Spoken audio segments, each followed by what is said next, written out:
Hello, everyone. Thank you all for coming. My name's Ian Patel. I work here at King's at the International State Crime Initiative. Tonight, we're going to show the UK premiere of the documentary film The Worst of the Worst about Northern Correctional Institution, a Supermax prison in America. But tonight's also more than that. It's about bringing together activists and campaigners and members of the public around the issues of solitary confinement and extradition. British citizens Babar Ahmed and Talha Ahsan are both currently in pre-trial detention in Northern, and despite a lack of prima facie evidence, they are both subject to open-ended solitary confinement. The story of their extradition shows us that these issues affect us here in Britain, and that this could happen to any one of us here. These issues are not abstract human rights concerns, they're about real people and real struggles for justice. And tonight we have a fantastic range of speakers who have raised awareness about this struggle in different ways. We're thrilled to have special guests from America, James Ridgeway and Jean Casella, who are the directors of Solitary Watch, a web-based organisation which brings the issue of solitary confinement into public debate. This is the first Solitary Watch event to be held in the UK, so we're really proud to host them tonight. Also tonight we'll hear from Tessa Murphy from Amnesty International. Tessa oversaw Amnesty's groundbreaking report into the use of solitary in Californian prisons. We're also lucky enough to have a literary reading from poet and playwright Avis Mohammed, who is going to read from the literary work of prisoners contained in Solitary. We're also joined by the brother of Talha Ahsan, Hamja Ahsan, who indeed helped organise tonight's event and promote this event so well. Many of us know Hamja already for his tireless campaign work and dedication to his brother's cause. And tonight, he'll be reading from his brother's new literary work, which was written in Northern itself. Well, there's going to be some time for questions after the film and the speakers have finished, but to start us off tonight, I'd like to hand over to Caroline Lucas MP, and in 2012, Caroline alerted the government to the unfairness of the extradition treaty, and it's a real privilege that she's going to speak here tonight for a few minutes. So over to you, Caroline.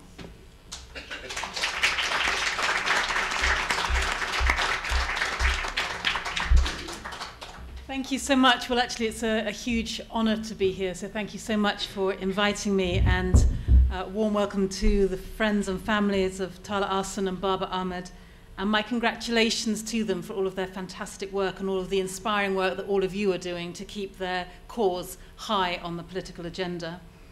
And I wanted just to start really by paying tribute to the courage and conviction of each and every one of you, as well as the friends and families of other men and women fighting the damage and devastation caused by the UK's extradition laws, who simply just want justice done for their loved ones.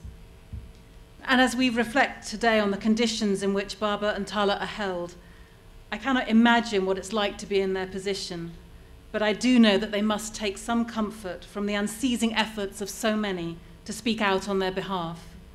I also think it's important to remember that they were held in this country for several years without charge and without trial in a maximum security prison. And during that time, they experienced horrific physical, sexual, and religious abuse at the hands of the arresting police officers. So while it's right to point the finger at the US, it's also right to remember that the UK has responsibility for the nightmare that these two men are still enduring. At a meeting in Parliament almost a year ago, I argued that it would not be in the public interest for anyone to be extradited to the US from the UK until the urgent legislation called for by Parliament more than 6 months earlier had been passed. Now you'll know that the law has now been changed, but perhaps cynically not in time to give Babar and Talha the protection they, like every other British citizen, deserved. As British citizens, accused of serious crimes they are alleged to have committed in this country, they are still being denied the right to trial in a British court. A right that, it's worth noting, has been seriously undermined even further in the last few weeks by this government's so-called Justice and Security Act, which shockingly gives the green light to secret trials. As British citizens, they are still subjected to the most appalling of human rights violations. I know many of you feel deeply disappointed and frankly baffled that the European Court could possibly rule that there would be no violation of human rights for those facing life and solitary confinement in Supermax conditions. I challenge those people at the European Court who made that decision to stand by it, having watched the worst of the worst. Now, others here are going to speak about that film in detail, so I just want to say one thing. It is wrong for any British citizen to be extradited into conditions that are demonstrably cruel and degrading, conditions that constitute torture. And I will continue to do everything that I can as an MP to support those who want Babar and Talha brought home and to try to prevent anyone else suffering their fate. And as President Obama and David Cameron's discussion on Europe were beamed across the world on our television sets earlier this week, I'm sure I wasn't the only one watching their discussions thinking, what about Babar? What about Talha? And also, what about Shaka Amar, who, despite the US and UK's so-called special relationship, remains detained in Guantanamo Bay without any charge being brought? Babar and Talha may be in solitary confinement, but they are not alone. There is a whole community of people fighting hard on their behalf to expose what is still happening to those two men and to bring an end to the incarceration in the Northern Correctional Institution and to bring them home. That's an enormous challenge, and one made all the harder because of the distance that separates Babar and Talha from us, physically and in so many other ways too. Who here can really imagine what they're going through? But equally difficult is imagining a future in which we're not horrified by Babar and Talha's stories, and that, in a way, I think can give us some hope. The overwhelming public response to their treatment is a source, I think, of hope as well. The film we're about to see is bleak, disturbing, and painful to watch. But we owe it to Talha and Babar to look to a different future, to find hope in the most unlikely of places, and to ensure that their struggle for justice succeeds. Thank you.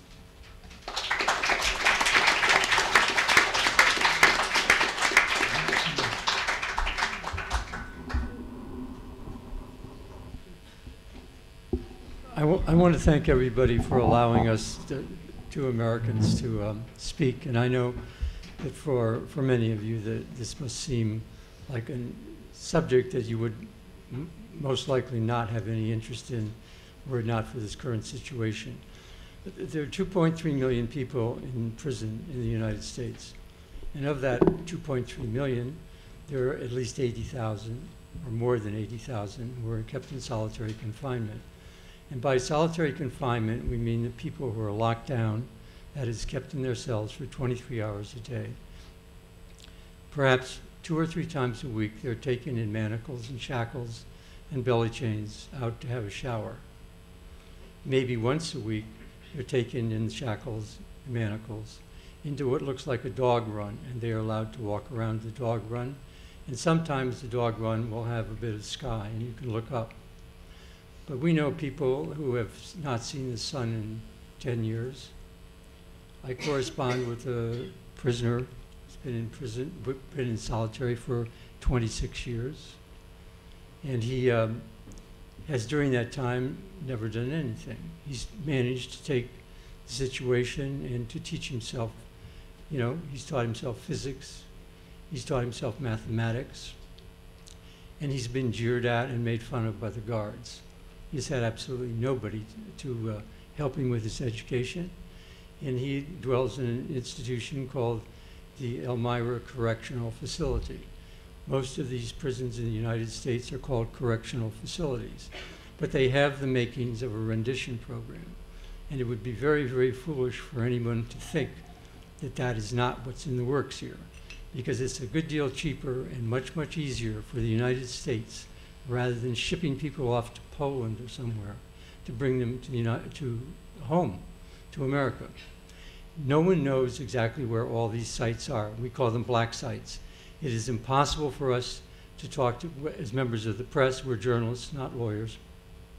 We can't talk to anybody in these places. We can't see them. We aren't allowed any visible sign of what goes on. The only contact we can have is through a letter. And we have made a big point of corresponding entirely with prisoners. We don't or I personally shy away from talking to lawyers, and I concentrate on the prisoners and their families so that we receive a constant flow of letters with real stories of what happens on a daily basis.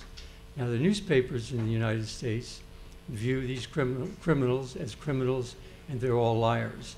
And therefore, they don't take their statements to heart. They don't think there's any truth in them. Now, as for the judiciary, which has sentenced these different people to different prisons and different sentences, they actually don't have anything to do with the confinement, the solitary confinement. They have washed their hands of the entire thing, and they've turned it over to a corrections system, which is run by wardens. We call them wardens, and their various staffs. And it is on the determination of these wardens that people are put into solitary or not put into solitary. You can be put into solitary for having too many stamps.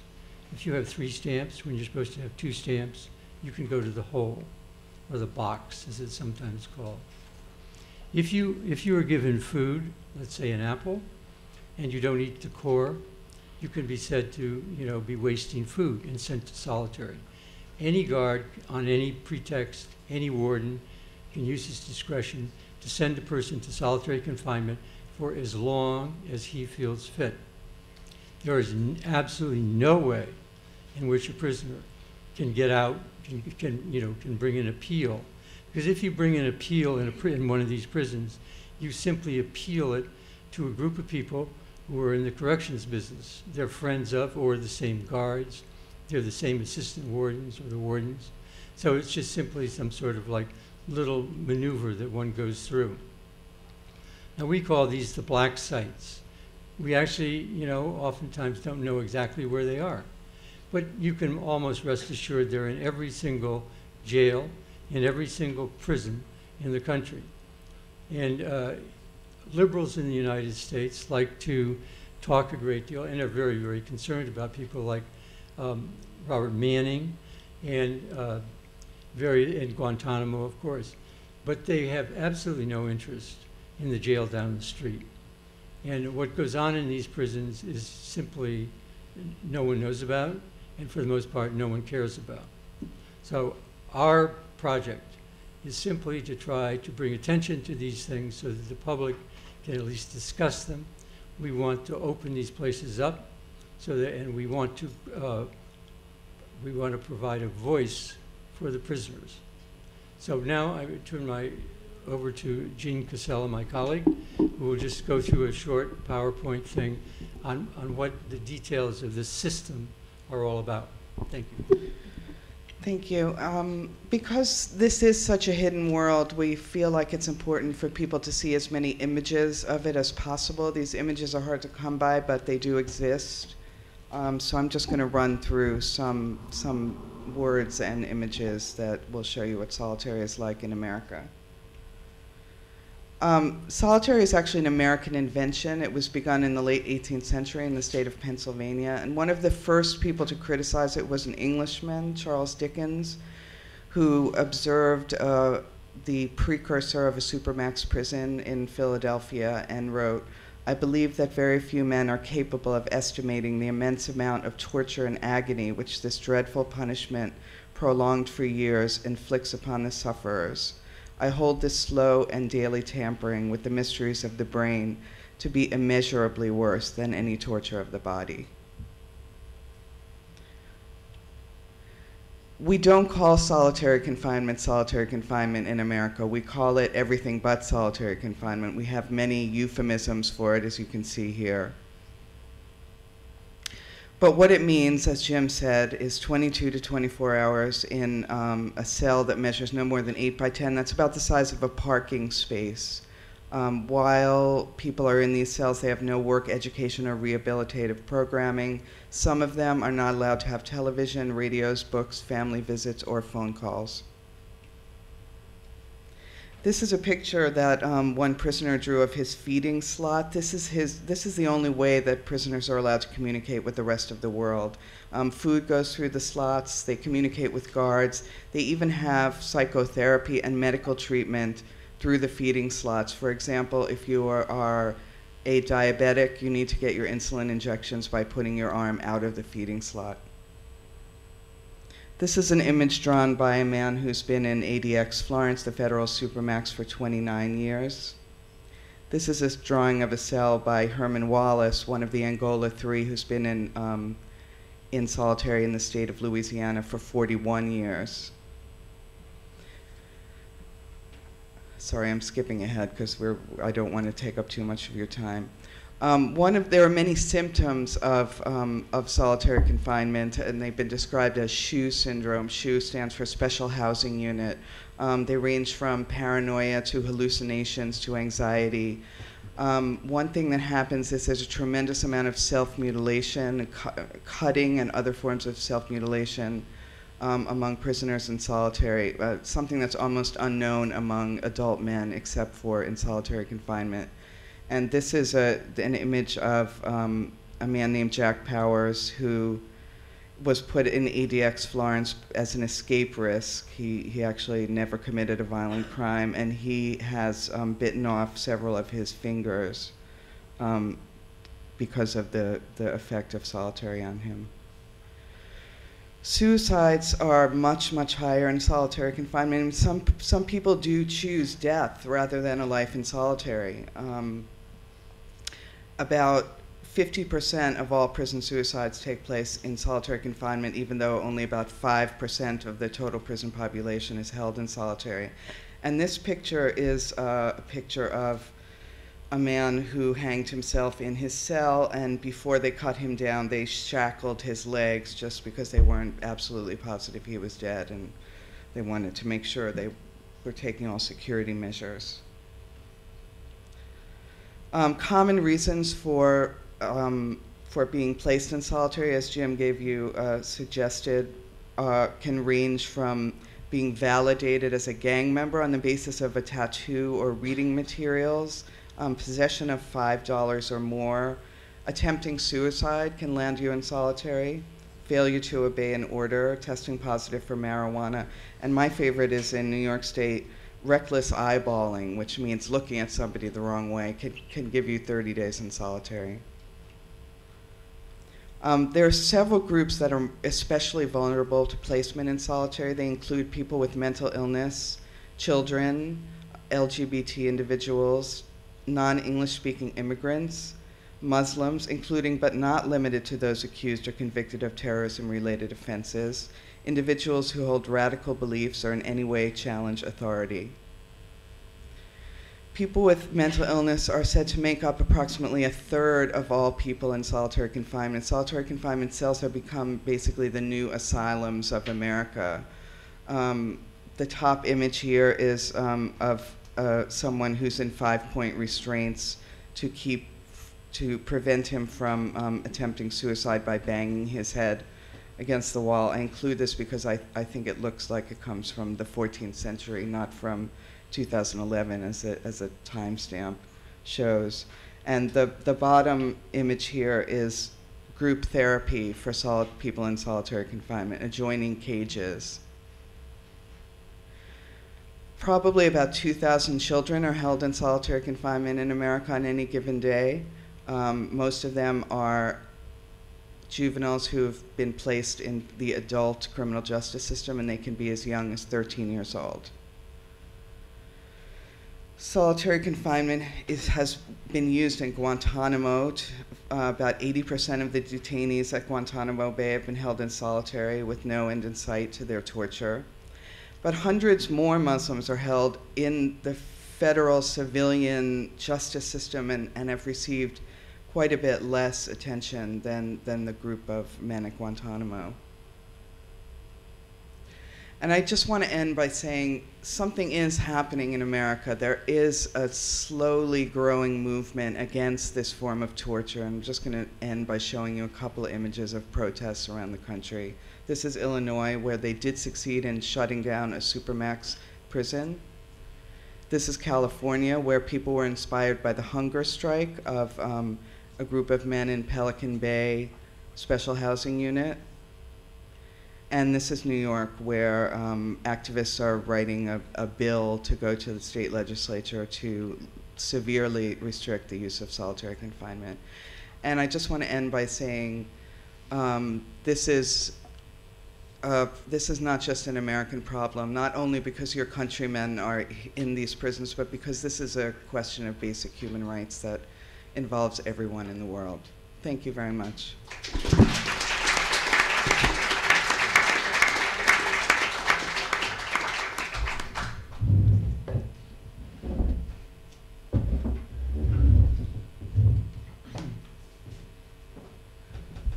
Hi.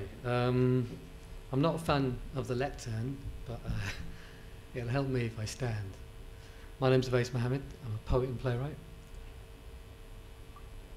and a supporter particularly of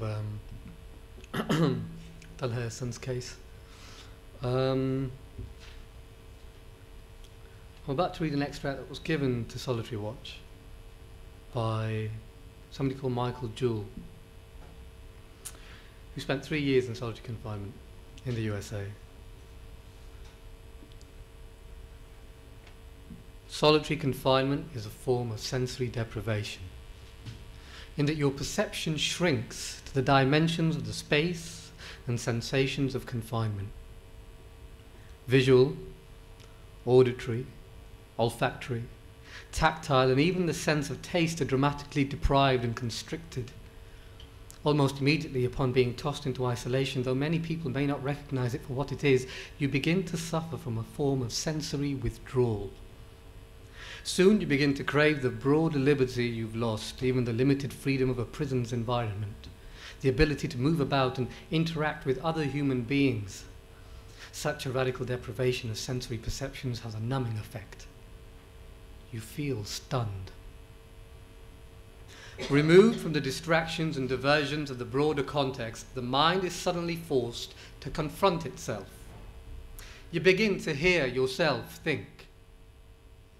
When the mind is withdrawn from the experience of perceiving and interacting with the complex activities of the broader environment, it's forced to switch to perceptions from within itself and draw upon self-consciousness as well as the subconscious.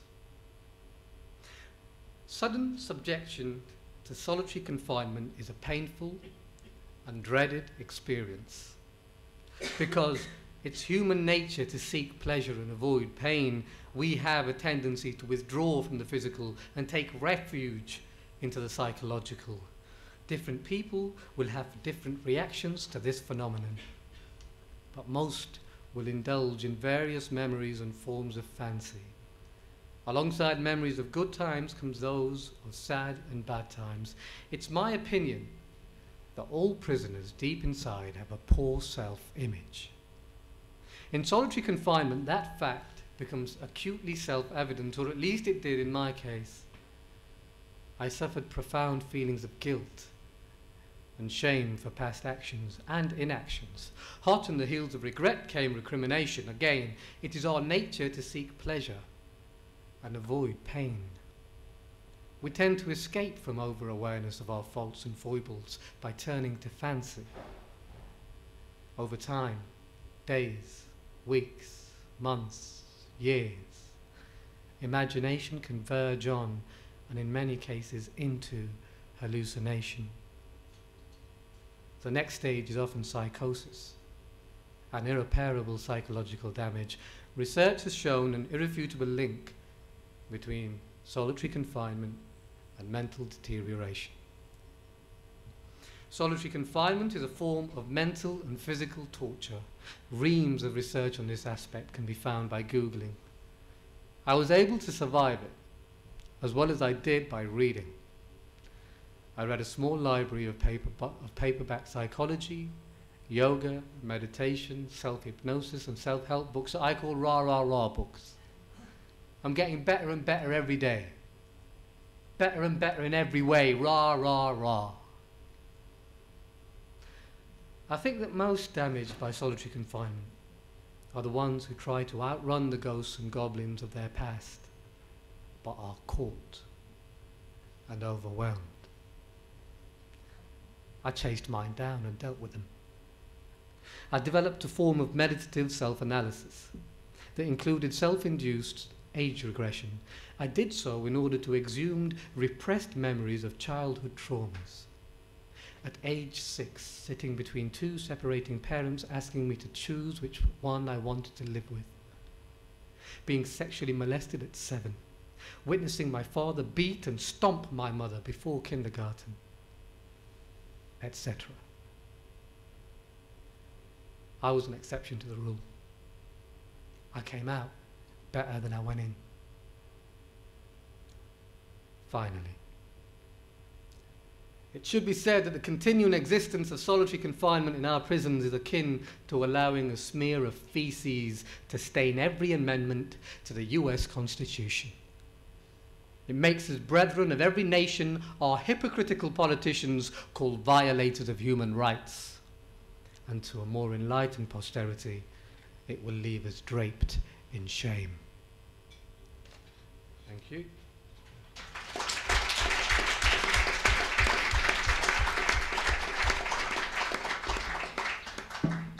And I'll finish with a very short poem, but an incredibly powerful one, by a gentleman called Herman Wallace, one of the Angola Three. It's called A Defined Voice. They removed my whisper from general population. To maximum security, I gained a voice. They removed my voice from maximum security.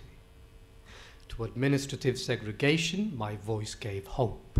They removed my voice from administrative segregation to solitary confinement. My voice became vibration for unity. They removed my voice from solitary confinement to the Supermax of Camp J. And now they wish to destroy me.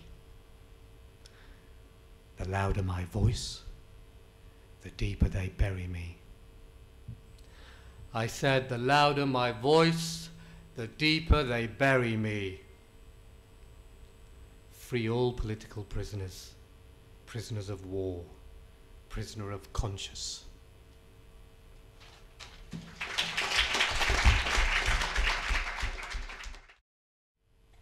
As we have heard, at least 80,000 prisoners on any given day are held in Supermax prisons, many of which are designed to minimize human contact and built without facilities for any form of group activity.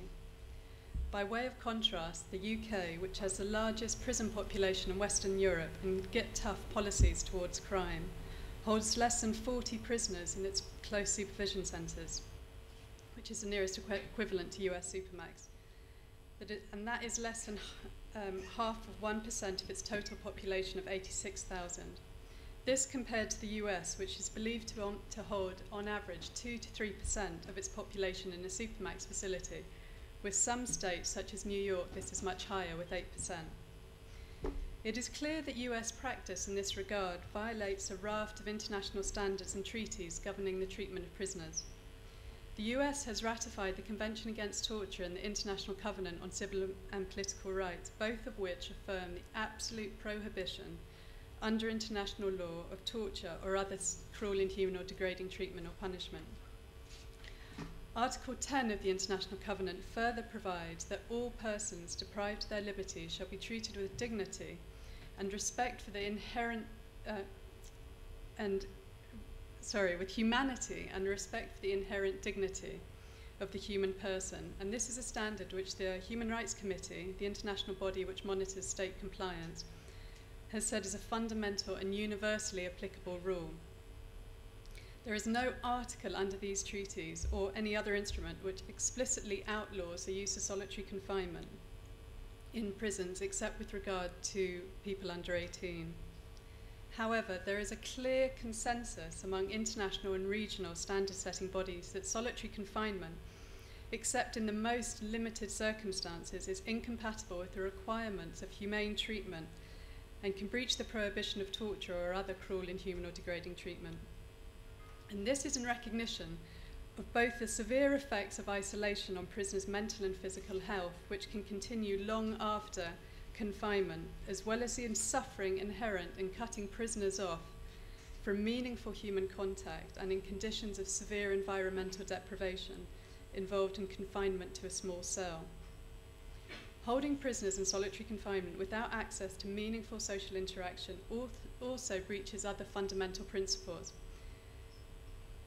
Depriving prisoners of social or group contact or programs, as noted by the UN Special Rapporteur on Torture and other bodies, is contrary to one of the essential aims of the penitentiary system, which is to rehabilitate offenders and to facilitate their reintegration into society. Conditions in such unit also breach a fundamental principle under international norms that imprisonment should not impose hardship or constraint beyond that which is necessary or inherent in the deprivation of liberty. The Human Rights Committee, in its general comment on Article 10 of the ICCPR, emphasises, for example, that persons deprived of their liberty may not be subjected to any hardship or constraint other than that resulting from the deprivation of liberty. Respect for the dignity of such persons must be guaranteed under the same conditions for those of free persons. Based on all of these concerns, international and human rights bodies and experts have repeatedly called on states to limit their use of solitary confinement, which the UN Special Rapporteur on Torture has defined as confinement to an isolation cell for 22 to 24 hours a day. In August 2011, the Special Rapporteur on Torture issued a detailed report reviewing the practice of solitary confinement. He stressed that it's a harsh measure which may cause serious psychological and physiological adverse effects, and as mentioned previously, is contrary to the essential aims of the penitentiary system. He noted that social stimulus resulting from solitary confinement, even over a short period, can have detrimental effects on an individual's mental health, and that this effect is exacerbated when individuals in solitary confinement are supervised with almost no human contact. The Special Rapporteur stated that depending on the conditions, the length, the effects and other circumstances, it can amount to torture or other cruel, inhuman or degrading treatment. And he urged states to abolish its use for juveniles and persons with mental disabilities and for prolonged or indefinite periods. He stressed it should be used only as a last resort, exceptionally and for a shorter period of time, with procedural safeguards, including that those subjected to it must have a genuine opportunity to challenge the confinement and its underlying justification through a process of administrative review and also through the courts. These safeguards are, however, widely disregarded in practice in the US today, where, for example, juveniles and mentally ill continue to be held in isolation. Prisoners have no fair opportunity to challenge their solitary confinement decisions. While prisoners may be able to file appeals with the courts, the courts tend to defer to the US authorities and have a narrow view of what violates the Eighth Amendment. It is clear that US practice falls short of principles and safeguards urged by the Special Rapporteur and other standard-setting bodies, first in length of solitary, plus in the lack of safeguards. And in addition to the length of time prisoners spend in solitary in the US, the physical conditions of confinement, which in many US prisons are gratuitously harsh, compound the suffering and potential damage of such confinement. Amnesty International has found that many isolation facilities in the US, for example, breach basic provisions under the UN standard minimum rules for the treatment of prisoners, even with regard to the essential provisions such as natural light or exercise. The prime example is Pelican Bay in California, which Amnesty describes in its recent report, and where prisoners are held in cells without windows to the outside and a lack of access to natural light and fresh air. This is a clear and gross violation of the standard minimum rules. Pelican Bay is not the only such facility. As Jean and Jim were talking about, there are facilities all over the US. There are some that particularly stand out. Texas has recently, within the last 10 years, built facilities with no windows to the outside. Arizona, and there's H Unit in Oklahoma, which is an earth-sheltered concrete dungeon, which houses the state's death row, and which Amnesty visited in 1994. And I haven't brought a copy of the report with me, but I should have done, because it's an example.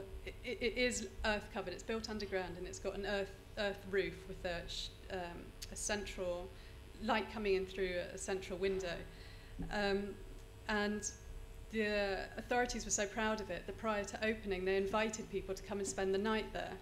And an Amnesty member went, spent the night, and took their camera and managed to get these fantastic photos of this unit. But yeah, it shows just how proud the authorities were. Also, many prisoners held in administrative segregation or Supermax facilities in the US don't receive the minimum outdoor exercise specified under international standards. It's common for prisoners to receive only 1 hour daily exercise during the weekdays and with 24 hours locked down at the weekend. Exercise, as described earlier by Jean, take place in a small cage or enclosed cells with high ceilings. 20-foot high walls with a partial view to the sky, and the only time prisoners told us in Pelican Bay that they actually got to see the sun is if they were exercising at midday. And it's not just state facilities that fall short of such basic international standards. One such example is the Special Housing Unit of the Metropolitan Correctional Center, MCC, in New York, which is a pre-trial federal facility. The unit, known as MCC 10th Floor South, comprises of 6 cells where prisoners are held for 23 or 24 hours a day. We were told that the windows in the cells are painted over so that there is no view to the outside and no natural light. Prisoners in this unit have no access at all, contact with other inmates, and eat all their meals in their cells, and they have no outdoor exercise at all. Not only do conditions in this unit and other high-security pre-trial detention facilities fall short of international standards for humane treatment, but the conditions are incompatible with the presumption of innocence in the case of untried prisoners who have not committed offences within the institution and whose detention should not be a form of punishment. Additionally, the conditions of confinement may have a deleterious effect on their mental health, which will affect their ability to assist in their own defence. Amnesty has also raised concerns about conditions in another federal facility called ADX Florence. In October 2012, the European Court of Human Rights ruled that extradition from the US to the US from the UK of 5 individuals on terrorism-related charges and their likely incarceration in this facility would not constitute cruel, inhuman or degrading treatment in violation of the European Convention on Human Rights. While the court did acknowledge that long-term confinement at ADX may in some case rise to the level of cruel, inhuman and degrading treatment in breach of Article 3, it accepted the government's rulings, the government's arguments that its modification following US court rulings, the introduction of a step-down procedure in the high security unit, and safeguards under the administrative review system meant that they were not convinced that extradition in these particular cases would amount to a breach of Article 3. Extraordinarily, the court also took into account that prisoners were not totally isolated, as they could communicate through air vents in the cell, also with prisoners in adjacent cages during exercise. But this only applies to outdoor exercise, as all indoor exercise is solitary. Being able to communicate with a prisoner in an adjacent cage in a bare yard for as little as 4 hours a week does little or nothing to mitigate the isolation in Amnesty's view. In light of Amnesty's own research on similar cases in the US, the work of other NGOs, lawyers in the field, and the statement on these specific cases by the UN Special Rapporteur, the organisation has concerns about the reasoning that led the court to this judgment. Among other things, its judgment does not explain in any detail why the court seemed to give such heavy weight to representation from the US government relative to all the other evidence before the court. Amnesty believes that this ruling should in no way foster complacency by the US. If the European Court of Human Rights is proved wrong in this important decision, it could have repercussions for future cases and lead to future challenges being dealt with differently. Thus, it's important to monitor exactly what is happening to the prisoners who have been extradited and to push for the UK to monitor the treatment of all men to ensure that it meets international standards. Holding prisoners in conditions of severe environmental deprivation, depriving them of natural light, any view to the world outside, and other deprivations is unnecessarily harsh, and flouts standards articulated under the standard minimum rules that the prison system shall not, except as incidental to justifiable segregation or the maintenance of discipline, aggravate the suffering inherent in such a situation. Amnesty considers that the restrictive conditions built into the design of Pelican Bay High Security Unit and other isolation facilities in the US, and the lack of human interaction in what is an already isolated environment, is gratuitously harsh and beyond what is necessary for security purposes. There is no justifiable penological reason for depriving prisoners, even in a segregated environment, of natural light, adequate exercise, and adequate human contact. Prisoners in Pelican Bay and elsewhere, including in other countries, have described chronic health problems as a result of solitary confinement. So why does the USA flout these standards so consistently? Although the US claims to be a leader in human rights, it has a long history of a pick-and-choose approach to international standards, tending only to recognize standards set out in international human treaties to the extent that they fit in with what is already accepted under US domestic law. This narrow approach, which has been consistently criticized by international human rights bodies, has been compounded by the narrow approach taken by the US courts in relation to such issues as holding prisoners in solitary confinement. In particular, the US courts have been reluctant to give due recognition to the mental suffering when ruling on whether a particular treatment or prison condition violates the Eighth Amendment's prohibition on cruel and unusual punishment. This is contrary to international standards, which state that the prohibition of torture and other cruel, inhuman, or degrading treatment under international law relates to acts that not only cause physical pain, but to those that cause mental suffering. What is to be done? Amnesty International believes that it's absolutely important to continue to cite international standards, to which the US has an obligation to uphold. The US does not deny the relevance and the importance of international standards, but has managed too often to bypass concerns and misinterpret standards to suit its own end, especially as regards the treatment of prisoners. We must continue to hold the US to account. With such a clear and ever-growing consensus and concern among international bodies and other human rights and professional organizations about the harmful impact of solitary confinement and the unnecessary harshness of such conditions, the US will find it harder to justify such treatment. We must remain hopeful that changes will be seen, especially if the US continues to maintain an active role as a member of the UN. And we should push for them to be seen as setting an example by ensuring minimum rights for all in its own country, including individuals convicted or accused of serious crimes and those behind closed doors.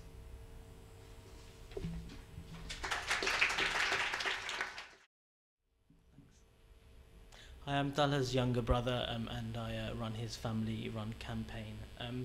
Whilst we've had many bleak stories tonight and the failure of the European Court of Human Rights to safeguard elementary international standards for prisoners, there are many voices of hope, and many voices of hope actually come from within the United States itself. Over 26 human rights organizations within the United States objected to the European Court judgment. That includes the American Civil Liberties Union, the Center for Constitutional Rights, Solitary Watch beside us, and 150 academics actually. Not a single mainstream media reported that whatsoever, even the BBC, which is supposed to have a mandate to be balanced.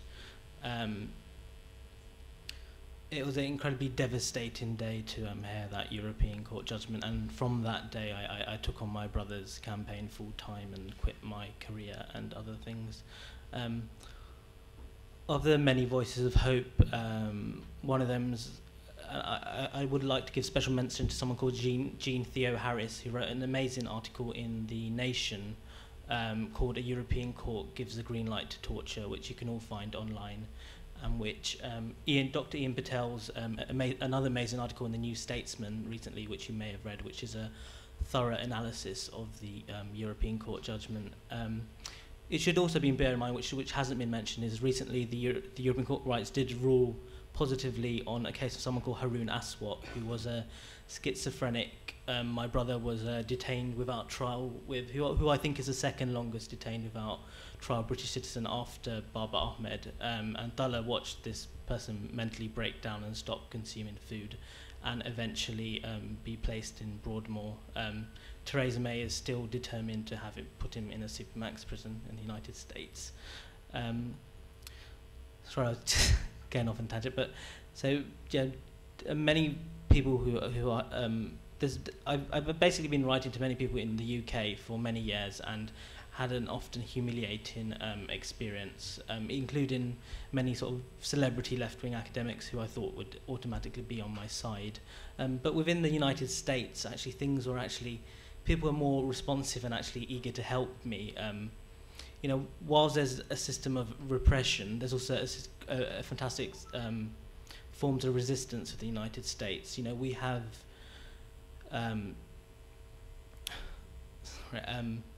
so I asked Noam Chomsky whether he'd make a video for my brother, and he made one in a couple of days, which you can all Google and find online on YouTube.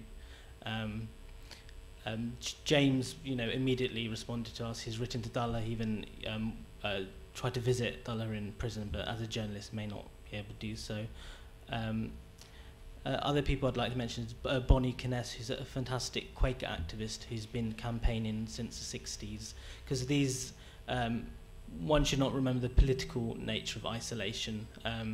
They're very much to subdue people who have a persistent struggle for justice, such as many of the Black Panthers, such as Herman Wallace, who has been in solitary confinement for over 40 years, Robert King, who's been another fantastic supporter of my brother, who was in solitary confinement for 29 years for a crime he was later acquitted of. And one of the voices of hope is a fantastic school in Yale called Yale Visual Law, and please Google them when you go home. And they're basically a group of progressive law students who who are also a film collective. And one of the films they made was about this Supermax prison my brother's currently detained in Connecticut. And they made it it was completed just around the time he landed, and I discovered it completely by accident. Valerie, Kaur, who made it, is an American Sikh who's also an award-winning filmmaker. She made a fantastic film called Divided We Fall, which is one of the best films about post-9/11 Islamophobia, and is a fantastic multi-faith activist.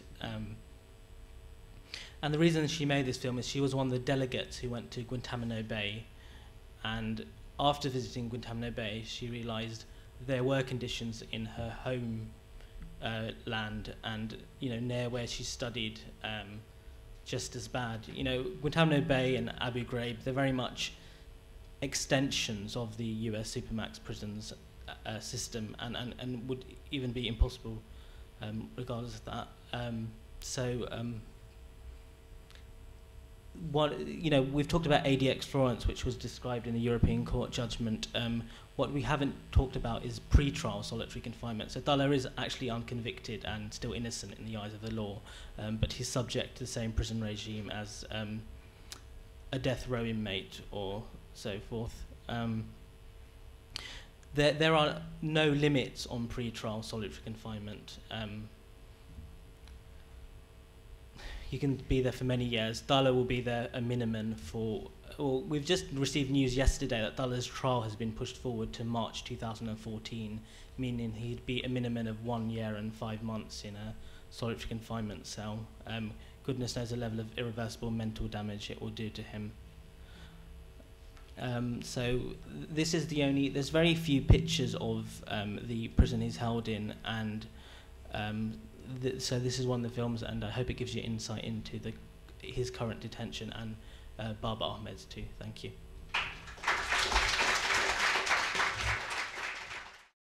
We've now come to a part in the evening that I've particularly been looking forward to, which is Hamja reading some of Talha's new writings. when I first started researching what had happened to Talha, I was first of all compelled to the injustice of it, the way that he'd been let down by our legal system and then the European Court of Human Rights. But I was also, as I spoke to Hamja about Talha as a person, I was also compelled to his literary intelligence and the way that despite his extreme confinement, that literary intelligence has actually flourished. His first book of poems has received a lot of acclaim. Some of the acclaim has come from well-known writers, the former children's laureate Michael Rosen and another well-known writer, A.L. Kennedy. And the writing's there for all of us to read and to admire and to wonder at, really. And that first book of poetry was composed during his detainment here in the UK. And this new writing is coming out of Northern, the conditions of which you've just seen so vividly in The Worst of the Worst. So I'll pass over now to Hamja.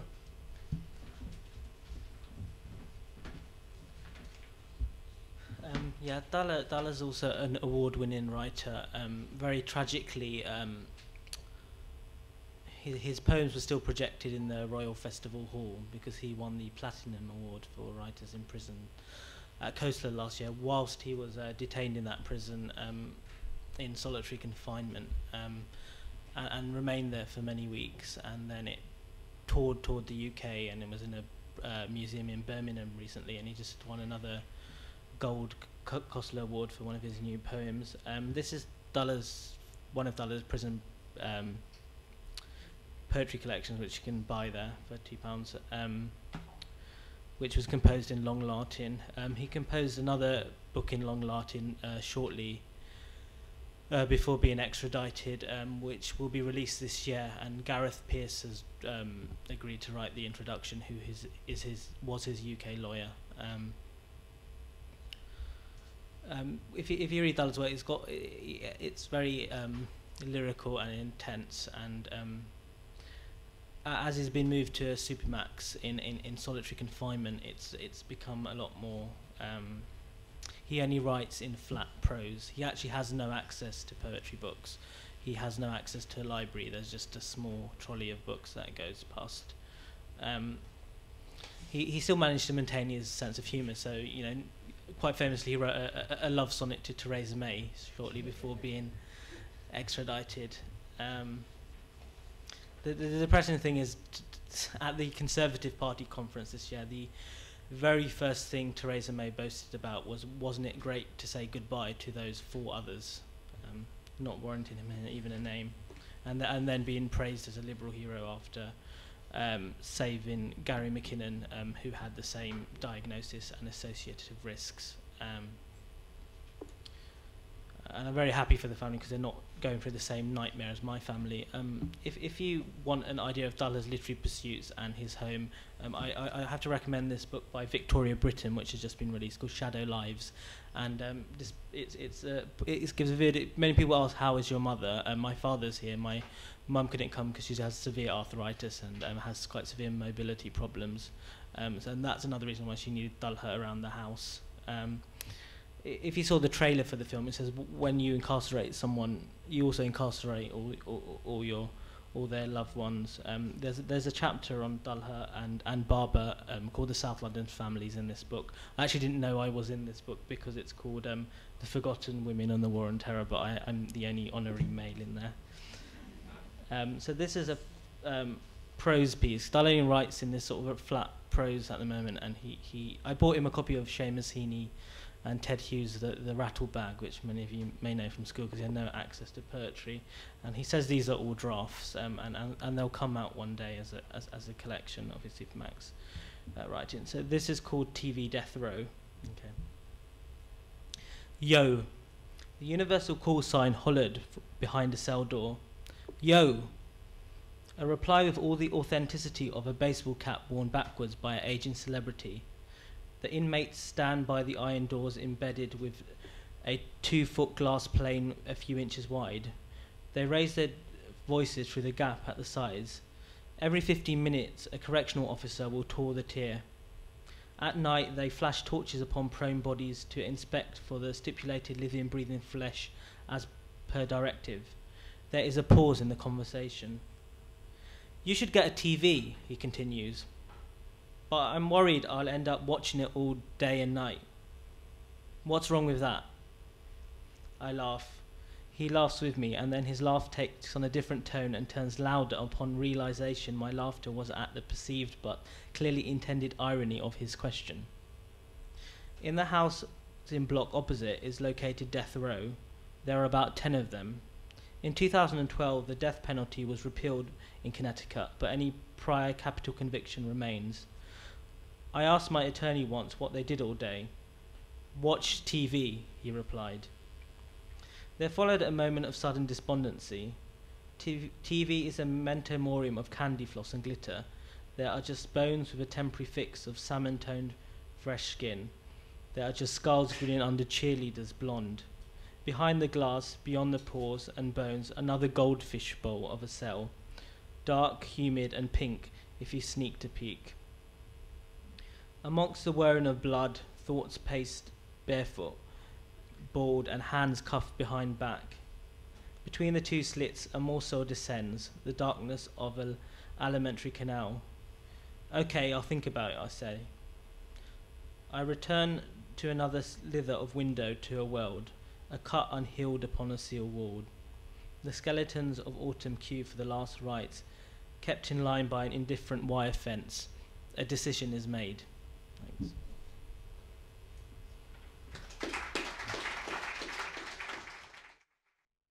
Jim and Jane,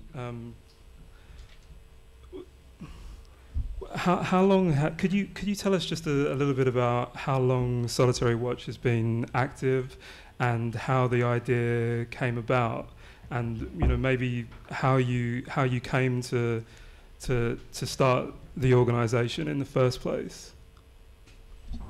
Well, yes, it's my idea, and I was sent by the magazine I work for to write about the Angola 3 in Louisiana. And along with Jean, we wrote articles based on the legal papers and the depositions, in which the warden said that these people were kept in solitary because they were guilty of pantherism. And he was asked, like, what is pantherism? And he said, well, he didn't really know, but the people raised their hands in a fist. And that was revolutionary, and he feared that if they were allowed out into the general population, that the entire prison would rise in some sort of revolution. Furthermore, there was one man, Robert King, who you may or may not have heard, who had become a cook. And one of his specialties was making candy.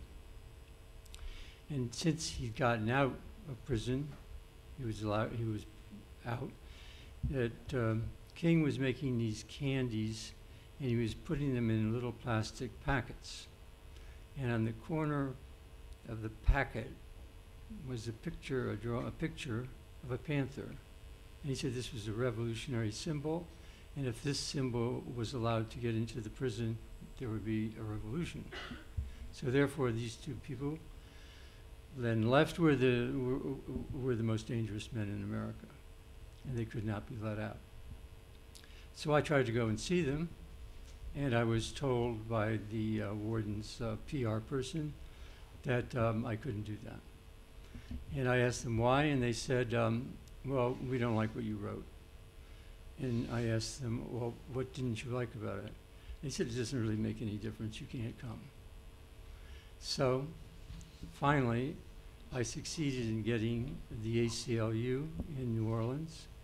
It was a young woman attorney, Katie Schwartzman, and she said, let's sue them. So against the opinions of all the most famous constitutional scholars and lawyers and so forth and so on. We sued them. And at the time, the warden was under investigation by a federal grand jury. Actually, he'd been under investigation for about 10 years.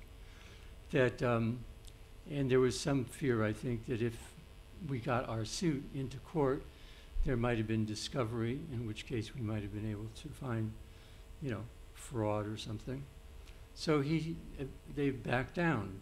They just said, you can come and have a tourist visit, along with Miss Louisiana and a group of school children and a young French kid who was riding a kayak down the Mississippi and had stopped for lunch, that I would be permitted to come in and that he would talk to me. So we went there, and I was cautioned by former inmates to make sure that I took a witness, which I was denied, and that I take no paper, because if I had a piece of paper, it would be taken as an escape plan, and I would be arrested.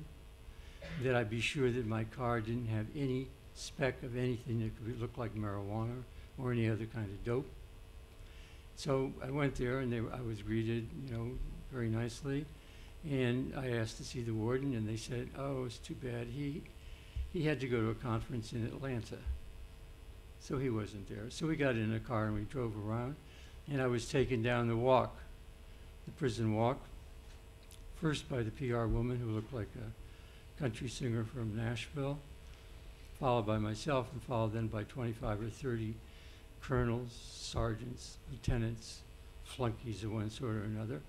And I was told, you can ask any questions you want, you can do any taping you want, you can do any filming you want, but just remember, we're filming and taping you. So I refused to do that. And I said, I'm not going to ask any of these people in prison any questions, because they will immediately face retribution. So coming out of that, the experience made me feel that this whole thing of solitary confinement needed an inquiry of some sort on a broader scale. So I came up with the idea of starting this website, which aims in a very, very neutral sort of stupid journalistic manner to simply bring information to the attention of the general public in the probably forlorn hope that some of these people would actually pay attention to it. So that's the basis of that. Great, thanks, Jim. Okay, so we've got time for a few questions from the audience, but I just ask you to speak up, please. Yeah.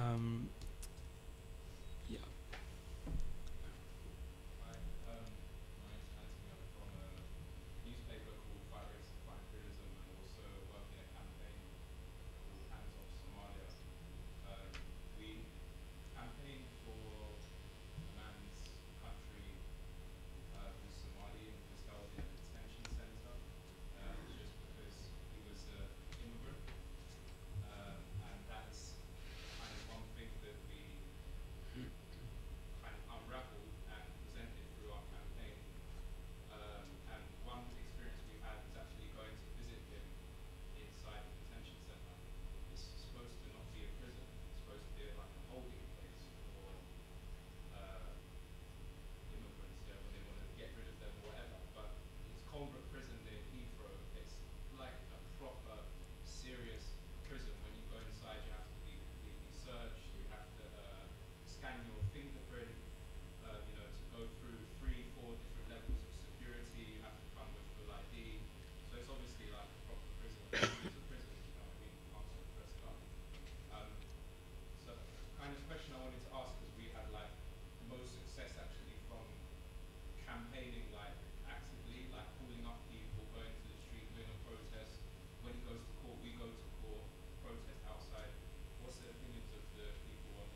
direct action versus NGO lobbying? I just want to use as an example, I mentioned that one Supermax prison in the United States has been shut down, and I think that was in a way a model of what needs to happen, which is that you need to make it too costly, and I don't just mean financially, because it is very costly financially, solitary confinement, but in Illinois they had litigation that they just kept making the state go to court over and over again. They lost a lot of the litigation, but they kept, doing that. There were journalistic exposés, which were just, absolutely devastating about what was going on inside this place. And there was a grassroots campaign at the same time, which was extremely creative and had involved the families. And it's so important that the families were involved, and even the prisoners themselves were communicating with the activists, and so there was this feeling of solidarity and inside and outside, and the combination of those things is what made it just too much of a pain in the ass to keep the place open, and that's what worked. There has been a lot of street action for Talha. So we did a huge protest outside Downing Street. My dad actually spoke right next to Gary McKinnon's mum. They spoke on the same platform, and Babar Ahmed's dad spoke next to Julia Dwyer. And that was a great symbolic gesture, simply because the Daily Mail, who has their campaign for British justice for British citizens, do split the good and bad extradition cases. And it's UKIP, who are actually very staunch on extradition, just forget about Talha. Even the Lib Dems, there's not many good things to say about them these days. They have an ethnic action diversity panel, one of these things, and he still wouldn't mention the name. Sorry, I'm diverging from the question. And we also did vigils as well, which I think are important, which we did out in St Martin's in the Field, which is just of Trafalgar Square. I think there's many people in the crowd who stood with me, and we usually stand with hooded Guantanamo Bay suits and spell "Bring Talha Home," and we do that for 2 hours, sometimes in the cold. And that's a good action in terms of, just because it is usually, when you go to an actors event, you do recognise half the people there, and that was a good way to actually open out into the general public. And you find most people they just don't know, like they are short. Like even conversations you have with taxi drivers who still assume Obama closed Guantanamo Bay. So it does have a public alertness thing, and we also, because I'm an art curator, the thing that distinguishes Talha's campaign from many of the other Muslim prisoners is its creativity. So in Secret Cinema this year, there was a big live production of The Shawshank Redemption, and a group of artists I work with called Arts Against Extradition, which you can find on Tumblr. We had a live production of a plea bargain, which is what 98% of people do in the United States, effectively plea to a lesser sentence, which is probably what's going to happen to Talha and what happened to all the other British extradition detainees. So although in Talha's case, or going off the point, he's going to amount to a plea bargain whilst being held in pre-trial solitary confinement with the threat of dying in solitary confinement over his head. And we did many workshops, and that was also because Talha is actually a poet, so it feeds into all these. We project his poems and whatnot into the general public, and that is effective and brings new people. Thanks. My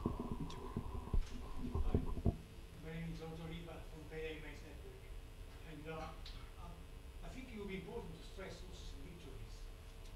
One in particular is about Russell Maroon Schwartz. Maroon is a former Black Panther who was in isolation for 23 years and was apparently is now being released into general population in the same prison as Mumia Buzama, which is a big combination between the two. The other thing is also that there has been, I'm sure you know, a lot of hunger strikes starting in Georgia probably 3 years ago, where thousands of prisoners went on hunger strike at the same time because they were very well organized and they came out with some important remarks about racism, and they were black and white. And you know, it is also important to stress how many black people there are in prison as opposed to white people. Not that white people are, we say that white people are all right in prison. No, but it has to be stressed. The color of the prisoners is very often white, disproportionately against the amount of the population in general.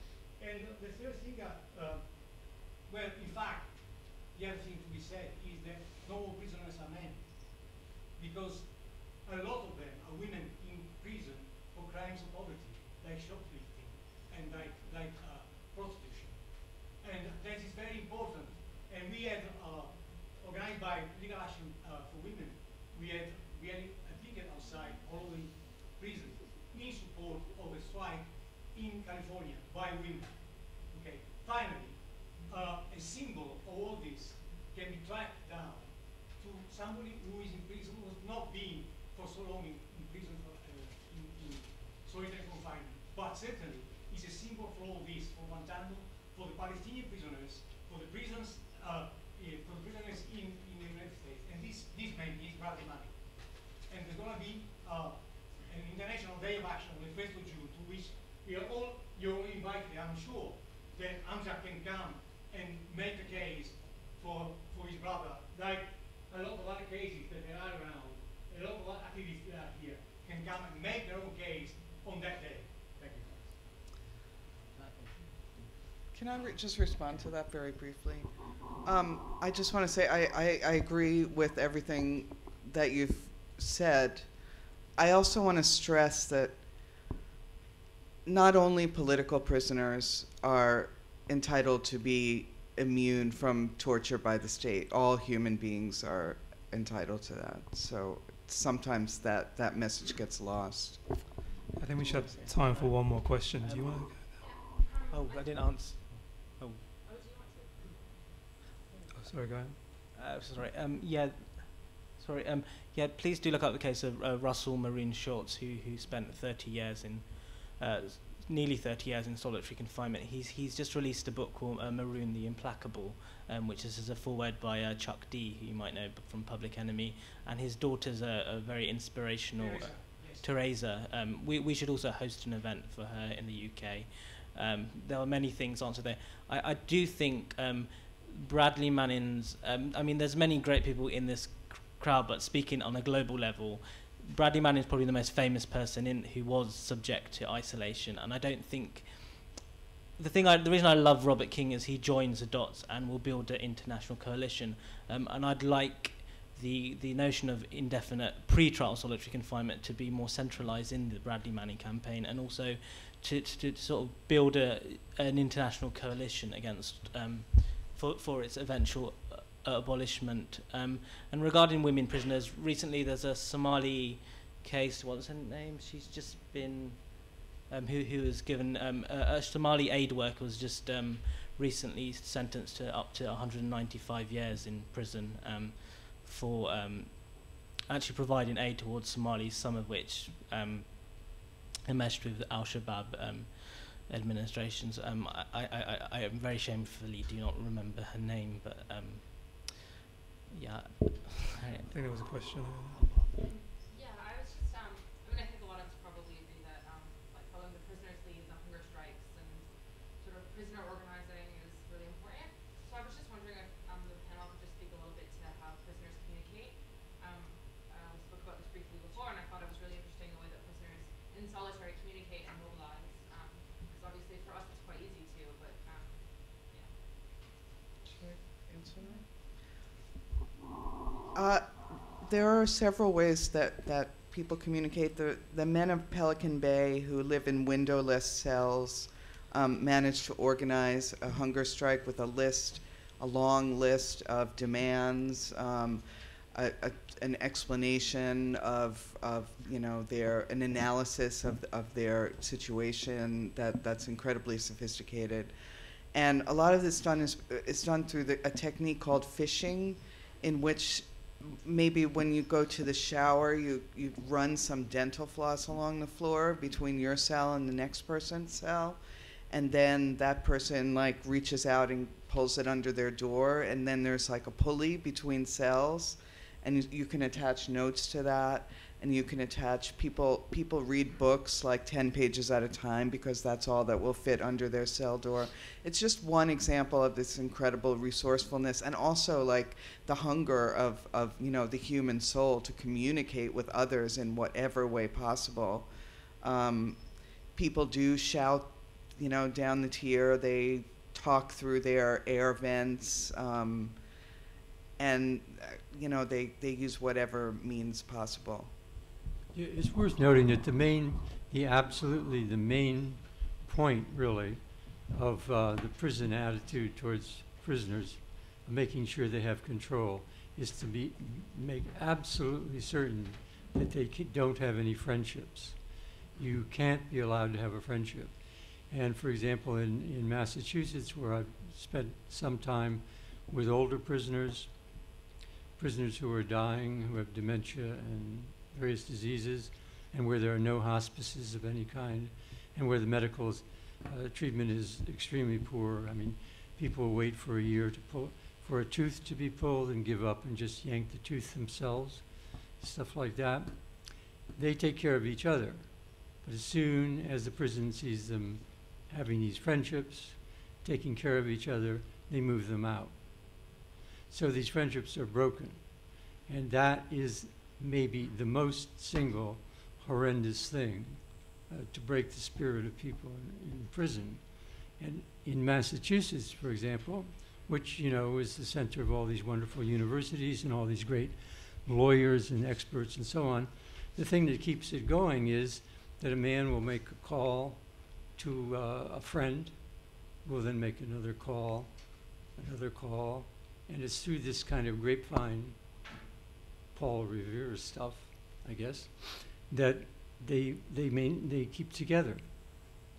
But I think that one of the things that people really don't understand is that the object of this is to break the human spirit. That is the object. Sorry, I'd like to answer that. I mentioned this name, Bonnie Kness, who's a Quaker activist against solitary confinement, and one of my heroes as well. She produced this manual, and it's basically a guide of how to survive solitary confinement, written by people who've been in solitary confinement, and some of whom are still currently in solitary confinement. I gave this to my brother just before he got extradited. Amazingly, it got through the prison censors. So. And it tells you how to, you know, keep a routine, how to not go insane whilst, you know, having no form of human contact. You can download this freely off the internet. Just leave your email with me. And there's another thing she's written called Torture in US Prisons, which is simply another zine-like publication written by prisoners themselves. Gareth Pierce said something very... because she gave this insight, which she said the right to human company is actually something missing from the US Bill of Rights, which one reason why they can get away with such long-term abuse in isolation. Before I let you go tonight, we do have a couple of announcements to make, but just join me in. Okay.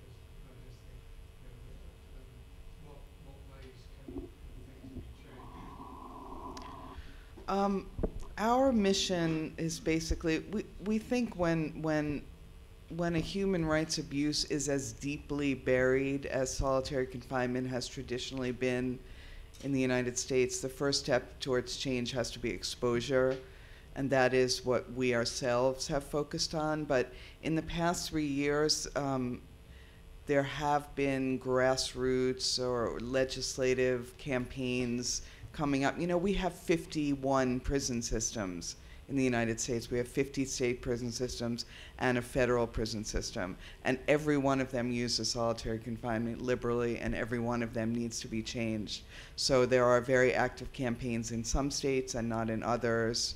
But something's happening slowly and gradually. It's going to be a very, very long fight, because this is deeply entrenched in the way that our so-called corrections system works. But that's not to say that we think that we just sit back and be like the journalistic community is, which doesn't give a shit about any of this.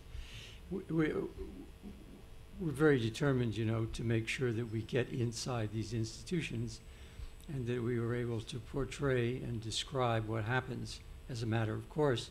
And so, we are beginning to look into litigation, trying to push this and to take every advantage we can in a legal manner. We're pretty careful to not get involved in illegal activities. But we don't see sitting on the fence. That's not the way to go. I want to add one final word for people who want to know what they can do about this themselves, that this is a long battle, and in the meantime, there are people who are, suffering deeply on a daily basis. And on Solitary Watch, you can read their writings, and in some cases, find their addresses. And it's unbelievable how much a letter or a postcard or a Christmas card or anything like that can mean to someone who's in this extreme level of isolation. So I encourage everyone to consider doing something like that as well. Can I just add something? Sorry. I can't let a question on campaigning go without adding Amnesty's bit. Amnesty's been working on solitary confinement on the US for years. I mean, the report I talked about earlier was back in 96. Now, our approach has been, as Jean said, it's a huge country, and there are prisons with these concerns in every state. So we have focused on the states that we thought were the ones that were particularly bad. So we've written a report on Arizona, which we have available. We were the only organisation who's been allowed into the security housing units in California, upon which we wrote our report. We were part of the TAMT campaign, providing as much support as we could from this side. So Amnesty's form of campaigning on this has been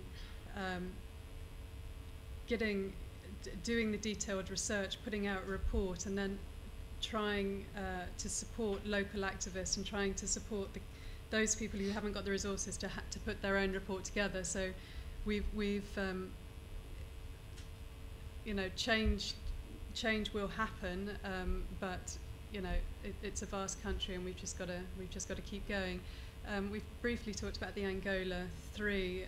This is a case that Amnesty's worked on for years now. And in terms of campaigning, we haven't done much on the ground, but we've been there to raise awareness and to consistently plug the message that the conditions here, that this is inhumane. So again, if anybody's interested in doing any campaigning or stuff on in terms of our work, then please let us know.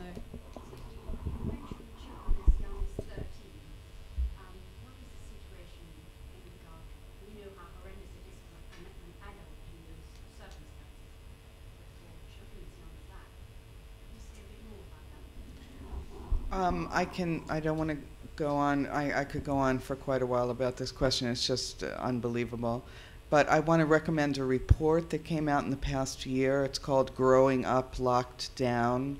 It was put out, a joint report by Human Rights Watch and the American Civil Liberties Union.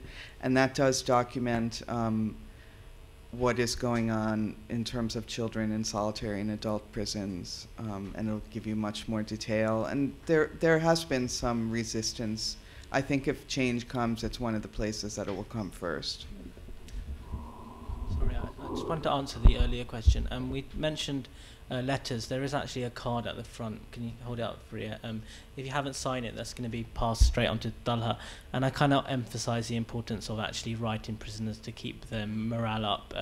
I've met all the British Guantanamo Bay detainees, and they said it was some old woman writing about their holidays that kept them through the hard times. Well, you know, the thing we've mentioned consistently throughout the day is the European Court of Human Rights judgment, which was shocking, and Ian's probably written the best analysis of it and the internal politics that led to it. But let's remember this, which is that the Hillsborough families lost at the European Court of Human Rights, which everybody forgets. They didn't get fresh inquests. Yes. And Anne Williams, who died just shortly after Thatcher and did deserve a state funeral, one of the many people who doggedly campaigned for decades for the Hillsborough. Sorry, I'm going off a tangent again, but at the moment the Conservative Party are threatening to withdraw from the European Court of Human Rights, which is probably one of the pressure factors which led to this erroneous decision. And all of us should defend that the European Court of Human Rights should stay. Simply, it's actually a very British institution, given that British judges drafted it. But and let's remember, you know, internment in Northern Ireland was ruled wrong by the European Court of Human Rights, and the deaths in police custody, one of the positive actions by Janet Older, who campaigned for her brother, and who's another inspiration to me, also won the European Court of Human Rights. But we should also be like a critical friend of the European Court of Human Rights. So, I mean, the European Court of Human Rights upheld the French and Turkish hijab ban, for example, which is something we shouldn't think. And they failed the Hillsborough family, and sadly they failed Talha and Babar. So whilst you're... and let's also remember this, which is that the Amnesty actually made a request to visit the prison, which was under examination, ADX Florence, in August last year, and I think they were denied access to the prison. And the United Nations of Special Rapporteur on Torture, who wanted to intervene in a judgment in Britain and Europe, and who the British government refused to listen to, Joan Mendes, he also was refused the right to visit ADX Florence. And you wonder what they're hiding. Sorry. Okay, so let's have a round of applause for Jim and Jean and Avis Mohammed, Tessa Murphy and Hamja Ahsan.